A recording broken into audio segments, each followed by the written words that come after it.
जय माता दी दोस्तों। तो आज इस वीडियो में हम दूसरे दिन की दिनचर्या देखेंगे।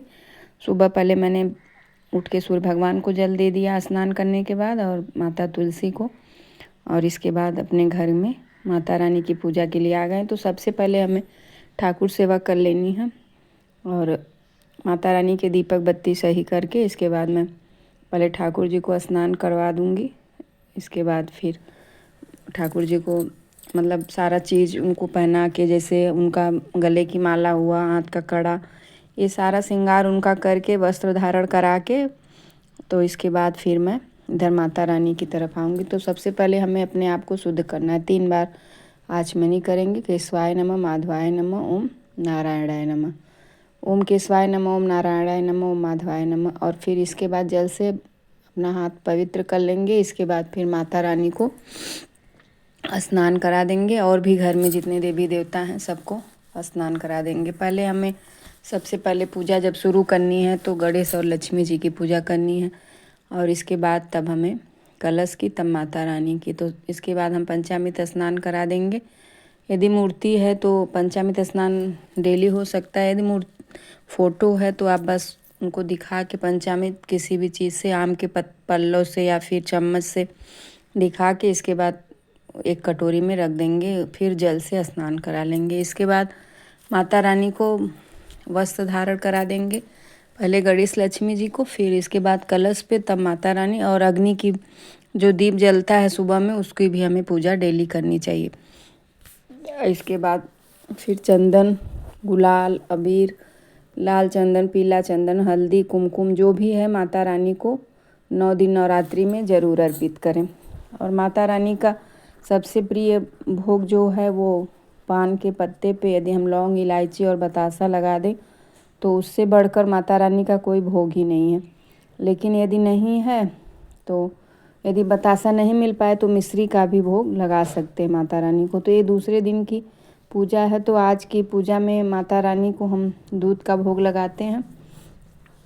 और आज माता रानी की जो ब्रह्मचारिणी माता हैं उनकी पूजा सेवा होगी। तो उस दिन हमें सुबह से ही, मतलब जब सुबह में हम पूजा करने आए तो गणेश जी का मंत्र पढ़ के, इसके बाद फिर या देवी सर्वभूतेषु मां ब्रह्मचारिणी रूपी संस्थिता नमस्तस्ते नमस्तस्ते नमस्तस्ते नमो नमः, इस मंत्र का जाप करते हुए हमें पहले 11 या 21 बार नाम ले लेना। इसके बाद ही हमें पूजा प्रारंभ करनी है।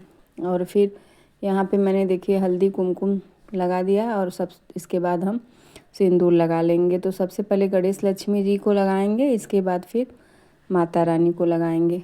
5 बार कलश पे लगा के उसके बाद माता रानी के माता रानी को लगा देंगे। और फिर वही सिंदूर उठा के अपने मांग में लगा लेंगे, अखंड सुहाग मांग लेंगे माता रानी से।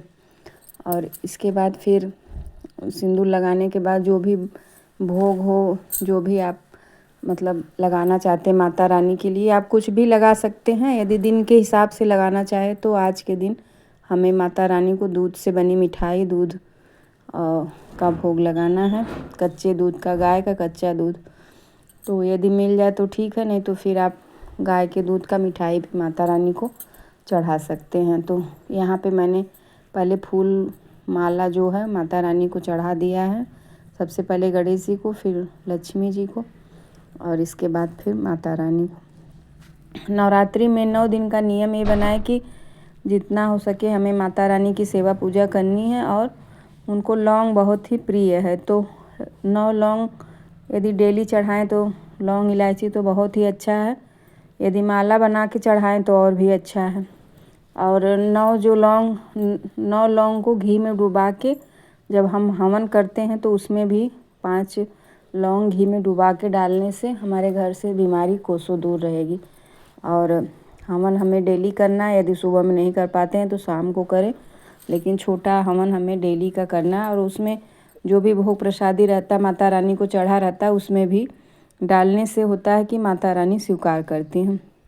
तो यहाँ पे जो भी मेरे पास फल फूल और दूध से बनी मिठाई, दूध जो था, मैंने माता रानी को चढ़ा दिया है। और यदि थोड़ा सा भी आप लोग को वीडियो पसंद आती है तो आप लोग लाइक करिए प्लीज़। और यहाँ पे सबसे पहले गणेश लक्ष्मी को भोग लगा दिए हैं, फिर माता रानी को। और इसके बाद फिर घर में और भी जितने भी देवी देवता हैं सबको मतलब हम लोग भोग लगा देंगे। और यहाँ पे जो इसके बाद यदि आप सप्तशती का पाठ करते हैं तो कर लेंगे, और नहीं तो फिर आरती कर लेंगे। तो यहाँ पे मैंने आरती कर लिया है, और इसके बाद घर में और भी जितने भगवान लोग हैं सबको आरती दिखा देंगे।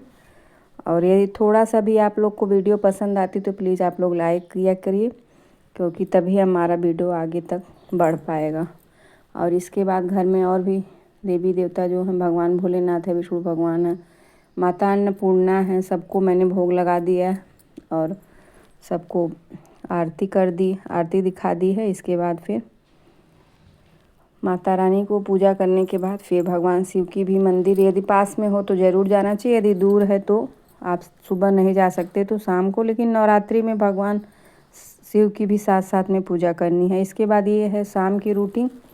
तो शाम के टाइम जब हम पूजा करने जाएं तो सबसे पहले हमें गंगा जल का छींटा दे के घर को शुद्ध कर लेना है, झाड़ू पोछा करके।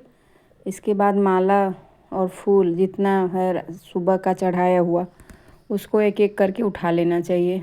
तो यहाँ पे मैंने सब उठा लिया है, और कलश का भी बस एक माता रानी का छोड़ दिए हैं, क्योंकि उसको हटाने के बाद फ़ोटो गिरने की हो जाता है, तो इसलिए मैं वो गजरा नहीं उठाई हूँ। बस रात्रि के टाइम सोने के पहले माता रानी को हटा देंगे।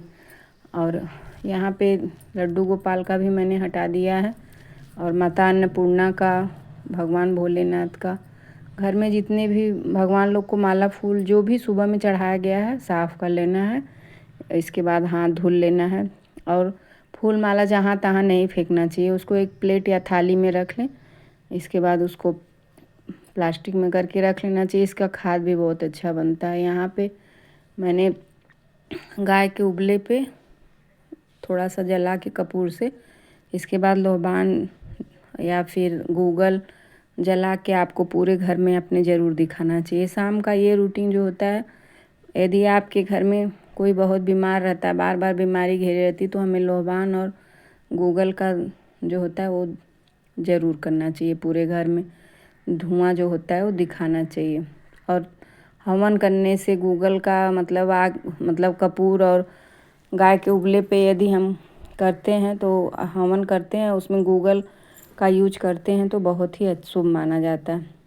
इसके बाद धूप दिखाने के बाद फिर हाथ शुद्ध कर लेंगे, तब जाके फिर पूजा प्रारंभ करेंगे। तो यहाँ पे शाम के टाइम पहले दीप प्रज्वलित कर दिया है मैंने।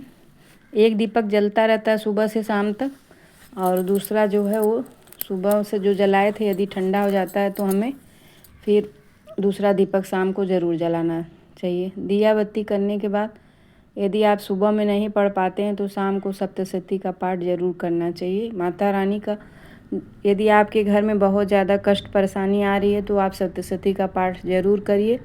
यदि एक दिन में पूरा कर ले तो सबसे अच्छा है, यदि नहीं कर पाते तो दोनों सुबह शाम मिला के आप पढ़िए। यदि उससे भी ज़्यादा कम टाइम आपके पास है तो आप एक एक पाठ 13 दिन कर सकते हैं।